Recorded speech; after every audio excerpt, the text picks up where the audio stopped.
On today's show, the Atlanta Hawks go into Salt Lake City and win in pretty impressive fashion, nearly wire to wire, with a nice win over the Utah Jazz on the road. The Hawks are now 2-1 on a road trip, and candidly, it was a pretty impressive performance on both ends of the floor in this game, headlined by DeAndre Hunter. We'll get into all of what transpired and more coming up. You are Locked On Hawks, your daily Atlanta Hawks podcast, part of the Locked On Podcast Network. Your team every day.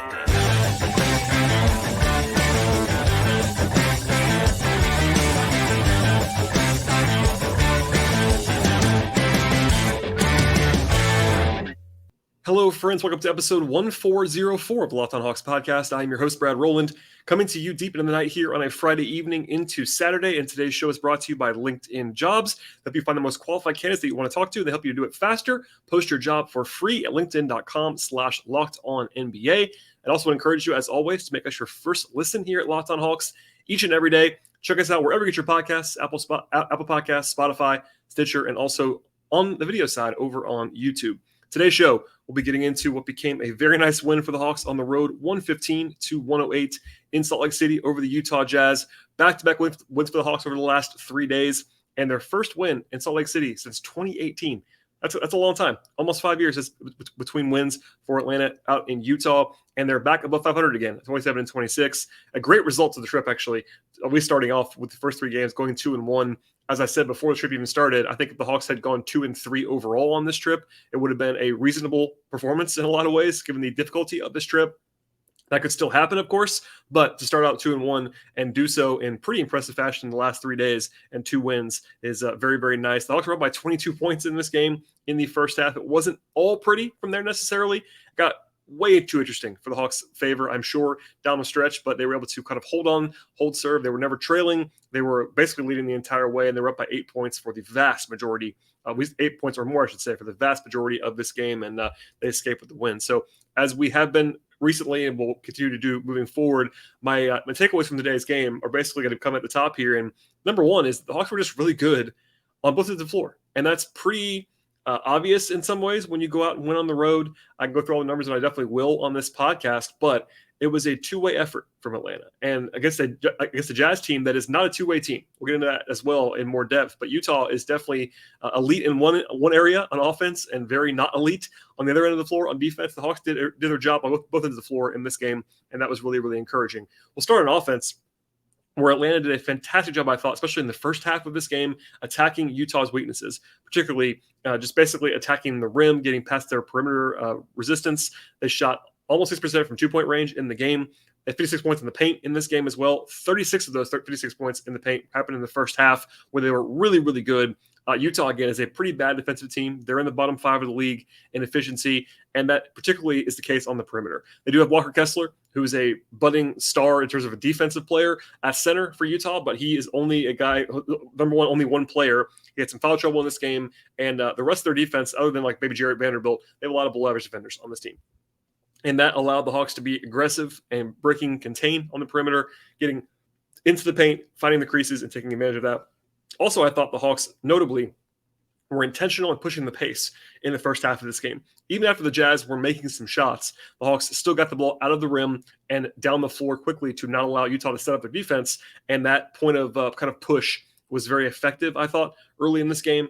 And that kind of made it easier on them as the game went along. They did settle a little bit more in the second half, I will say that.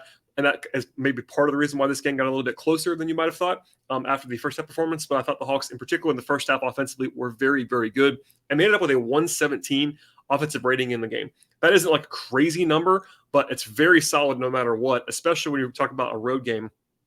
And beyond that, the Hawks were 10 of 37 from 3 in this game. That is not good. That is well below where you would like to be on that kind of volume. That's actually pretty encouraging volume, I thought, at least by my standards in this game. But the Hawks didn't shoot well from 3, and they were able to still score at an above average level, and that means they were pretty good basically everywhere else in this game. Only 9 turnovers for Atlanta, and of course the Hawks are kind of one of their bread and butter items as a profile is not turning the ball over, and that was the case in this game. 9 is an excellent figure. If the league leader is like 11 or 12, Basically, the Hawks are in that same range, and having 9 in a game that was reasonably fast-paced at times was pretty impressive. They did more damage on the glass in the first half and the second half. It was more just like an average game on the glass for Atlanta on offense, but they had some second chance opportunities that was effective for them, and they were able to shoot well inside the arc, which made things easier on the whole. We'll get into it more a little bit later on in the podcast as well, but it was a season high for DeAndre Hunter with 26 points in this game, capped by the dagger shot at the very, very end of the game. 16 points in the second half of this one. He was the recipient of the Hawks kind of coveted chain award for offensive defensive player of the game. He won both of those on the same night, and that was cool with me. He played very well in this game. I also thought Onyeka Okongwu was really good in this one off the bench. A lot of guys played well in this game. I thought the two of them in particular, and especially Hunter, were real standouts and one of the reasons why the Hawks were able to win this game on the road. Defensively, again, this is worth noting. While Utah is bad on bad on defense, they are very good on offense this season. And it's a little bit weird because you wouldn't think by their personnel, if you're just more of a casual observer, that you would think they would be a great offensive team.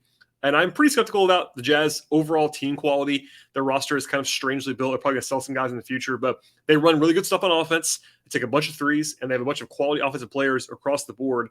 They have a lot of shooting on the roster, basically. They play, even when they play big, their big guys, other than Jared Vanderbilt, are really solid shooters. Even Kessler can kind of shoot a little bit, but Lauri Markkanen, Kelly Olynyk can shoot a little bit. Obviously Clarkson on the perimeter, Mike Conley, etc. They came into the night shooting 37% from three on the season, and there was a little bit of help, I will say, from Utah in this game for the Hawks, and that the Jazz were 13 of 44 from three. So if that was a little bit more normalized for Utah, this game would have been a lot more interesting in a lot of ways, but the Hawks did benefit from some missed good looks from Utah. That's going to happen. Of course, the Hawks didn't shoot well either, so it wasn't like the Hawks had this great shooting night. They didn't.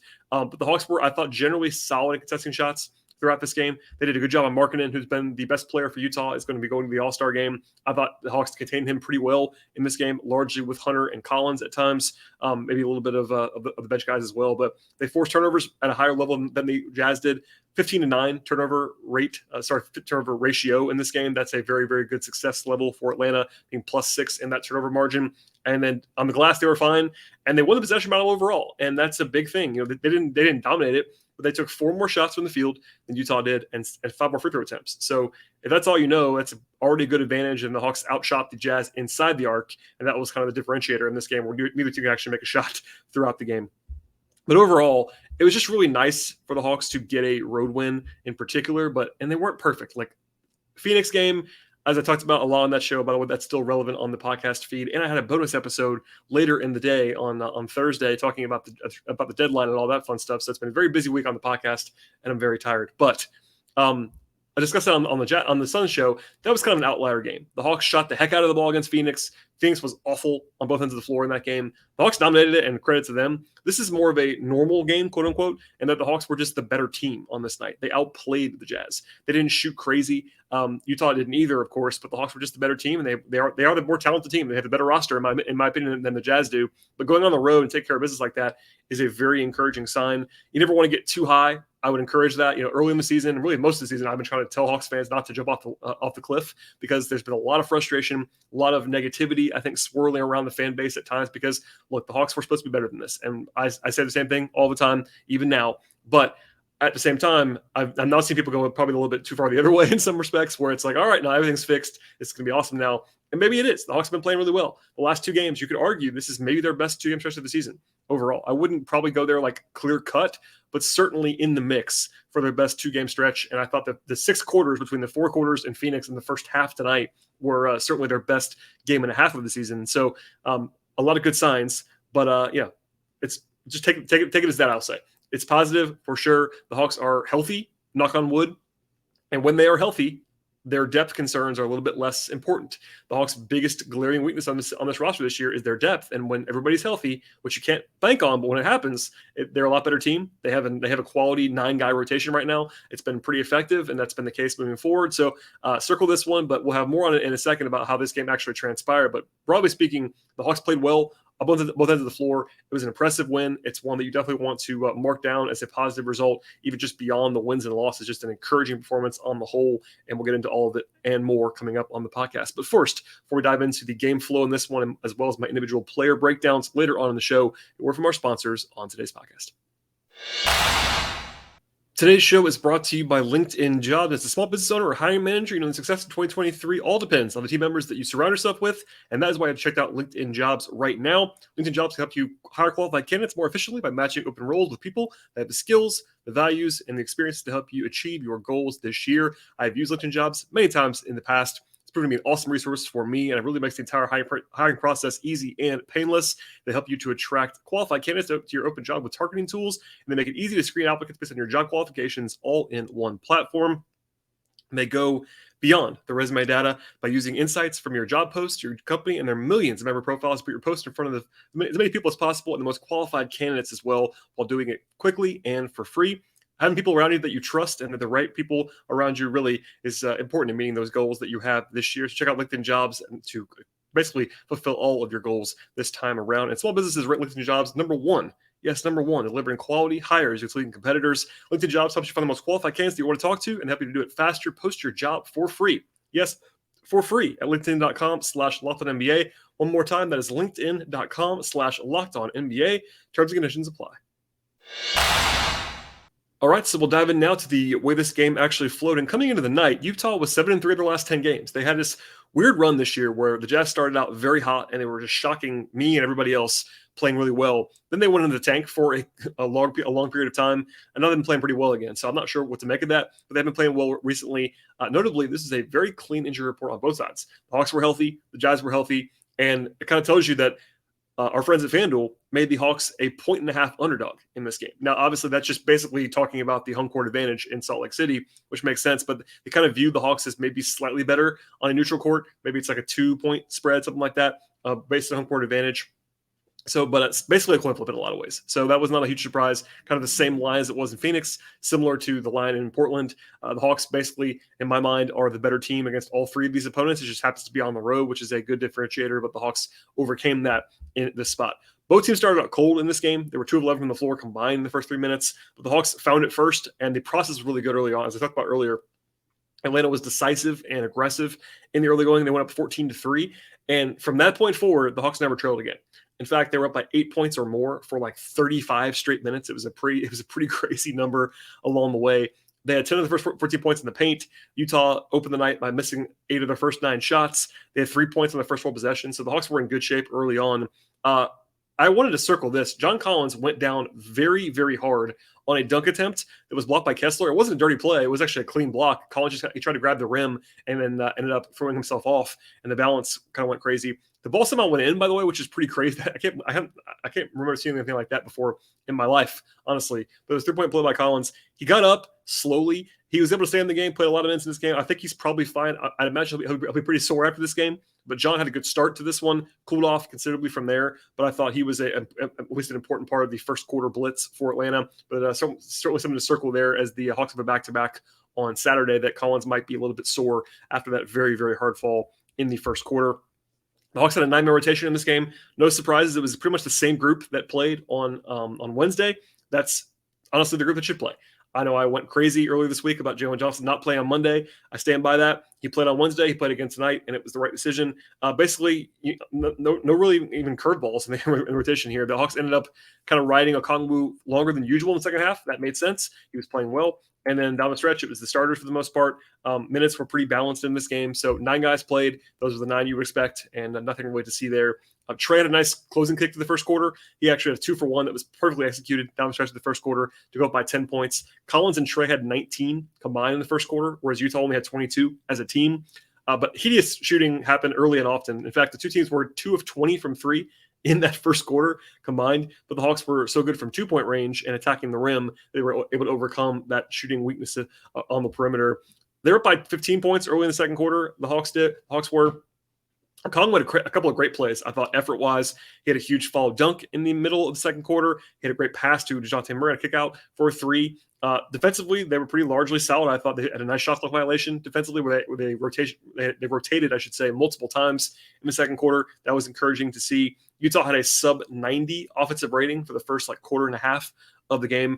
The Hawks were playing hard. I know Dominique Wilkins was pointing this out too. I think he was right about it, even though he was kind of he was repeating it a lot, but it was the reality. The Hawks were getting the loose balls. They were playing harder with more force than Utah was. And generally speaking, on the road, especially on a long West Coast trip, that doesn't usually happen. and the Hawks were able to kind of give a lot of juice in that first half to kind of grease the skids a little bit for their overall performance. I thought coming out of the timeout, Trey had a 4-point play and it actually upgraded to a flagrant foul. So the Hawks had a 6-point possession in the middle of the second quarter to go up by 20 points. And that kind of broke things open a little bit. They were up by 22, actually, late in the first half. Unfortunately, what was honestly a borderline perfect half until then ended up not on a great note. The Jazz had actually had a big run at the end of the first half. The Hawks only scored 2 points in the last 4 minutes or so, and they missed 6 straight shots. They missed 8 of 9 overall. They were 0-5 from 3 in that stretch. And honestly, if you watch it back, and I would encourage you to do that, the Hawks just missed some shots. Like, I think the process was still fine. They weren't just like suddenly getting super stagnant. They just missed a bunch of shots. Utah got a little bit hotter, and the lead was down to 12 at halftime. But honestly, the Hawks played very well before the halftime break, even when you factor in that late swoon in the second quarter. Defensively, the Hawks weren't quite as good, I didn't think, in the third, at least at the outset. Utah had 9 points in the first 2 minutes. That allowed the lead to go down to 9 at one point. Pretty early on in the third quarter. Hunter, though, got going, as I mentioned before. He had 16 points after halftime. He had a couple threes early in the third quarter. Capella had an awesome sequence where I thought he got a huge rebound and then busted it in a way that only Clint can do end-to-end for a layup and using his straight line speed pretty effectively. Offensively, they settled a little bit more, I thought, again in the third quarter. Not quite as diligent in attacking the rim, but not terrible either. Bogey hit 2 threes that were big shots at the end of the third quarter, I thought, to go from up by 8 to back up by 14, something like that, in the basically down the stretch. I thought the third quarter was definitely their worst quarter of the first 3, but it was not like bad, and they still won the quarter. In the fourth, though, Utah bailed them out a couple times. I thought they missed some shots. I even tweeted this. I got accused of jinxing it, but I tweeted that the Jazz, this is just kind of what happens, but the Jazz missed, I think, probably 4 or 5 shots that were good looks that would have made things really interesting in the fourth quarter. Like every time the Hawks would get the lead down to like 8 or 9, Utah would have a 3 in the air and they'd miss it. Or the Hawks would have this play where they would scuffle a little bit and Utah would have an opportunity and they'd miss a shot. So it was like one of those things. Utah they had a shot in the air with like 6 minutes to go. They would have made it 6 again, et cetera. A lot of instances of that, but I thought Hunter was just a huge key. He was red hot most of the half. The Hawks were up by 15 though, and it probably should have been not over, but like pretty safe. And then their worst stretch of the entire game, I thought, was probably this stretch in the fourth quarter, where they go from up 15 to up 5 in pretty quick fashion. Okongwu fouled. Again, he was really good in this game. He had one bad play defensively. We had 4. It was actually a 4-point play. Then it was a weird stretch. I'm just flagging it. It wasn't a huge part of the outcome, but within 9 seconds in this game, Capella got called for a travel, which he did, but it was called. And then Conley got called for carrying on the next play. How often in the NBA do you see a travel followed by a carry in 9 seconds? I can't say that. I can't recall a time that's actually happened in the recent past. Anyway, at least it was a neutral result of those 2 possessions. Anyway, it became a 10-0 run for the Jazz. Clark's hit back-to-back threes, and the Hawks were up by, again, 8 points for like 34 minutes in a row until that sequence. And it was down to 5. Out of a timeout, though, I think Trey was not his best in the second half of this game, but he had a massive 3 with like 3 minutes to go that kind of gave the Hawks a little bit more of a little bit more breathing room. If he misses that, it's dicey. It wasn't like the best shot. It was a fine shot, but he made it. That was a huge shot. Utah did get within a couple of times, like they were clawing back into this thing. There was a huge mad scramble with the Jazz down 6 against the Hawks. Capella missed a shot that he was probably fouled on, and then the Jazz missed 3 shots. It was Kyle Olynyk at the rim, and he wanted a foul. The Hawks wanted a foul on Capella, all that stuff. Nothing really happened there because they just traded empty trips. And then, but I thought it was huge because if the Jazz score there, it's 4 and things are a little bit dicier, but they missed 3 times in a row. The Hawks clear it. And Murray hits a mid-range shot after that. Actually, his one and only field goal of the entire second half was that pull-up mid-ranger, and that was a big shot. It was still a little bit dicey after that when it was after a click, Capella got called for basket interference. But Clarkson misses a 3. That was a big possession up when the Hawks are up by 5 points. Hawks clear, up 6 points. Hawks cleared that. Trey gets fouled. Actually misses one of the 2, but you're still up by 7 points with 48 seconds to go. You're probably safe. Of course, immediately Utah hits a 3 to make it interesting. But inexplicably in my mind, now this is obviously a benefit to the Hawks, so I'm going to be very clear about that. But with like 36 seconds to go or something like that, so a 12-second differential on the clock, Utah was down 4 and didn't foul, which I thought was crazy because worst case there for the Hawks, unless you just make a terrible mistake, you should be, even if you don't score, You're up 4 with 12, 15 seconds to go. Like, that's a great, great, great spot to be in. I don't know why you didn't foul, but rather than taking all the time, the Hawks took an open 3. So they got it to Hunter after a trap. Hunter calmly makes it. It's the dagger of the game. And instead of just running out the clock, that just put it away. So there was 2 good options there. Because Utah didn't foul, the Hawks were able to either kind of dribble it out in a lot of ways or just bury them right then and there. And they chose to bury them right then and there, and it worked out. If he misses that, it kind of feels a little bit skittish because Utah has the ball down 4 with plenty of time left, but it goes in, and that is the end of that. So, again, like, it wasn't pretty. The Hawks lost the fourth quarter by 6 points. Second half was actually favored to Utah. In fact, the Hawks lost the last 3 quarters. If you want to be just kind of cut the game off at the end of the first, you could say that. And the Hawks were up by 22 points, and they got dicey. So there were some flirtations, I will say, with a kind of trademark Hawks meltdown in the fourth quarter, but they were able to withstand it. Utah missed some shots, even though they kind of made a couple that were big ones in the fourth. And then between Hunter and Trey and Murray, that one big shot by Murray, they escaped with the victory. So anyway, that's kind of how it all transpired in this one. We'll have more thoughts on the player evaluations that are coming up in a moment on the 9 guys who appeared in this game. But first, a word from our sponsors on today's show. Today's show is brought to you by FanDuel, and this year, the only app that you need at a Super Bowl party is FanDuel, America's #1 sportsbook. We're very excited at the Locked On Podcast Network to have FanDuel as our new sports betting partner for the entire network.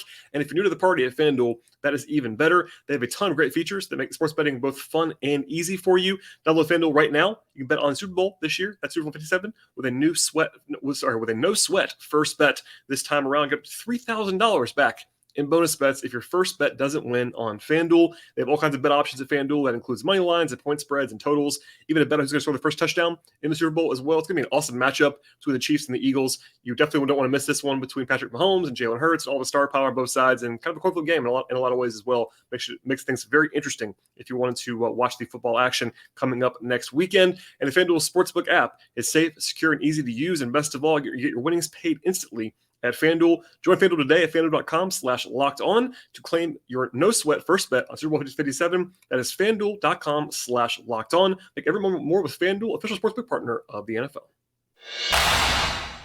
All right, we'll close the show with a breakdown of how all 9 guys played for the Hawks in this spot. To the bench first, as usual, Jalen Johnson played the fewest minutes other than AJ Griffin. Actually, the 2 young guys played the fewest minutes. That's not a huge surprise. AJ actually struggled. We'll start there. He had his worst game in a while. It wasn't like he was terrible, but he was 2 of 6 from the floor, no rebounds, no assists in 14 minutes, 5 points. He did hit 1 big 3 in the second half, as he is wont to do. But I thought it was the first time in a while that he was just like kind of obviously not playing well, which is okay. It's going to happen sometimes, and they were able to minimize that on a night when everybody else was playing reasonably well. Jalen didn't have a great shooting night. He was 1 of 4 from the floor and misses only 3-point attempt, but had 5 rebounds, had a steal, had a block. He was active on defense. I like what Jalen can do. He's a good passer. He had one nice assist. I think he actually got robbed of an assist along the way as well. But I thought that Jalen played well in this game. Not a huge stat line game, but certainly did his job and more. Bogey hit the 2 threes that were big shots in the third quarter at the end. That was his biggest contribution in this game. They have 6 assists, which is good to see. I think they've been playing through Bogey a lot more with Trey off the floor. I know Murray's on the court, but they've kind of been using Murray as the scorer and Bogey as the setup guy. And that's actually worked quite well the last couple games. So that's good to see. Defensively, obviously going to be an adventure all the time. He rebounded well in this game. I thought Bogey was all right, even though he missed 6 of his 9 shot attempts from the field. And then Okongwu was awesome, I thought. 15 points, 11 rebounds. If not for Hunter, I would have been even probably singing the praises even more of Okongwu as like their standout in this game. He was very, very good off the bench. Had the foul trouble, as he sometimes does, had 4 in 22 minutes, but he was 6-9 from the floor, got the line for 3 times. He made a nice mid-range jump shot. I thought he played very well in this game. Good to see Okongwu playing like that. And honestly, for a while now, like probably, 6 weeks, something like that, of Okongwu being the guy we kind of thought he might be this year, it's kind of a breakout season in some respects now after kind of a slow start. So honestly, if they had closed with him, I would have been fine with it. And usually I want Clint to go back in the game. I think Clint is the better player, but I thought Okongwu was better than Clint in this game for most of the game. So that's good to see. And it's a luxury the Hawks have that most teams don't have, is having really and truly 48 minutes of center that's like good. Okongwu is, again, arguably the best backup center in the league. He is playing like that right now. He was very good in this game. To the starters. I guess we'll just go to Capella now. Capella, 9 points, 13 rebounds, had a block. Rebounding wise, obviously, he's fantastic. He's maybe the best guy in the league at rebounding. I I don't think he was like super springy in this game physically, and finishing around the rim was a little bit of a challenge. Still 4 of 7 from the floor, not too bad for 9 points. So decent efficiency there. But, Clint was just solid. He wasn't fantastic, nor was he bad, just okay and solid, as he most of the time is. Collins went cold. He had 10 points in the first 8 minutes and then didn't score again the rest of the game. Kind of funny from John. He just missed his 3-pointers. And obviously, it's been a problem all year long. It's been talked about ad nauseum. John was 1 of 7 from 3 in this game. He had been a little bit better for the last, month or so after the just hideous start. He'd been in the 32% range for about a month. And that's not great still, but it's better than what he's been for the season. And then, of course, he was 1 of 7 tonight. And they were all pretty good looks. I saw some questions about whether he should stop shooting. Maybe some frustration that just yelled about him stopping shooting. I've still above the mind. He has to shoot. He has to shoot. I mean, it's same thing with Jalen Johnson. Yeah, if he's not making them, it doesn't always feel great, and you want to be discerning for sure. But the offense needs him to stand out there and be able to make shots because you're playing with Capella or you're playing with Kongwu, and you cannot have just 2 non-shooters. So I get it. He's not shooting the ball well this year. I still think he's a better shooter than this. I'm just not going to believe that this is now a new normal where he's going to be a 25% three-point shooter for his career anymore. That's not going to be the case, I don't think. But obviously, he needs to make more shots. It is glaring at times. And he was good everywhere else defensively. He was good in this game, just didn't make threes. And, that's part of the deal. He's got to make more of them. No question about that. Murray struggled after – honestly, I tweeted about this earlier today. I think he just had the best 10-game stretch of his career offensively. He's just been making every shot for basically 3 weeks, and he was due for one of these, but he was 5 of 16 from the floor, 1 of 6 on threes, and 4 of 10 on twos. Did have 8 assists and 2 turnovers. Made some good plays as a ball handler, but just didn't have a shot going in this game. He was probably due for that again, so it wasn't like he played badly, but just didn't shoot well in this one. Trey was just a very solid Trey game. I don't think he was fantastic. I think defensively he's been pretty good for a while now, but tonight he was scrappy. He was getting in the way. He was doing what he could do defensively. 27.6 assists, 4 rebounds, 2 steals, and a block for Trey. 8 of 11 on twos and 2 of 8 on threes. So kind of the same thing. He's got to make more threes. That's been the case all year long as well. But I thought Trey was, solid. He wasn't fantastic by his incredibly lofty standard on offense, but I thought he played just fine. And then Hunter, as I talked about earlier, was awesome in this game. 26 points on 15 shots. Obviously, excellent stuff there. 3 of 5 from 3, 7 of 10 on twos. He was attacking the rim. He had 3 assists. Not a small thing for Hunter. He's not a great passer, but it was made a couple nice swing passes in this game. 4 rebounds. No turnovers is pretty good there as well for DeAndre. So I thought he was a huge factor. He was guarding Marketing most of the game. Did a good job on him. And obviously he had not been shooting particularly well since he came back from the 2-game absence with the asthma, but he played very well in this game. And the Hawks needed it in a big way. I'm not sure they win this game without Hunter, honestly, with just all the stuff that he did on offense and defense. So a really nice performance from him. And that's kind of it for the game itself. Again, this is a very nice win for the Hawks to put a sort of a finer point on it at the end of this podcast. And kind of hanging around the road now. Honestly, for as not great as they've been at home this year, the Hawks are basically 500 on the road. That's kind of all you could ever ask to be. Unless you're an absolutely elite team, 500 on the road is pretty solid, and the Hawks are now 14 and 15 on the road, I should say. That's a pretty good number overall. But that number will be tested on Saturday. So from here, the Hawks are probably already on the plane as I'm recording this to Denver to play the Nuggets on Saturday night. I will not beat this into the ground. I've been talking about it for the entire week, basically. And I actually got a message from somebody on my Patreon today, patreon.com/BTRoll, kind of making fun of me for saying this too much, but it's just the reality. If you look at the schedule for the season, just the schedule, nothing else, the worst schedule spot for the Hawks all year long is this game on Saturday against Denver. Denver is really good, number one. They're number one in the West right now by multiple games. They are 36-16 with a 24-4 home record for the season. Plus, Denver is elevation. Everyone in the league always says how hard it is to go to Denver in general, especially when you throw in a back-to-back with travel. That's impossible to get your wind and be conditioned and also just have your legs. And the Nuggets didn't play tonight, so they'll be on normal rest. Now, I will say, though, this is a notable thing as I'm recording this on Friday evening and into Saturday. Right now, Nikola Jokic, the 2-time reigning MVP, and Aaron Gordon, who's probably their, at least certainly one of their top 4 players, they're listed as questionable. So if those guys don't play, obviously that'd be a lot more favorable for the Hawks, particularly for Jokic. Anything I said would be a guess right now as I'm recording this podcast, but Denver does have a back-to-back after this. So maybe they take it easy a little bit on Saturday with a back-to-back looming on Sunday. Who knows? But if everybody plays, again, this is the hardest schedule spot of the season for the Hawks. Can they win? Absolutely they can. The Nuggets are really good, but they're not like an absolute juggernaut. And the Hawks, when they are right and when they're playing well, can beat anybody. That's been the case for a long time now, really back for 3 years. So I'm not saying the Hawks can't win, but you'll see in the betting market, I think, with our friends at FanDuel, we'll have a number. I'm looking right now at my friends at FanDuel, see if they have a number listed for tomorrow's game, and they do. At the moment, even with Jokic and Gordon listed as questionable, the Hawks are 7-point underdogs right now. That will probably go up, I think, if Jokic and Gordon play. So we'll see. Also, we don't have the Hawks injury report as we speak, so no matter what, they're not like huge, massive underdogs in this game, but it's a big challenge, notably a big challenge. And the Hawks have, again, a sky-high ceiling when they play well. So anything is possible. If they play like they did at times on Wednesday and tonight, they have a very good chance of winning the game. But we'll see. Anyway, that's the next game on the agenda for the Hawks. And then after that, they play on Tuesday against the Pelicans. One final note here. That was supposed to be a TNT game on Tuesday against the Pelicans. That's no longer a TNT game. Now it's going to be on Bally Sports Southeast if you are local, and then League Pass if you are not local in Atlanta.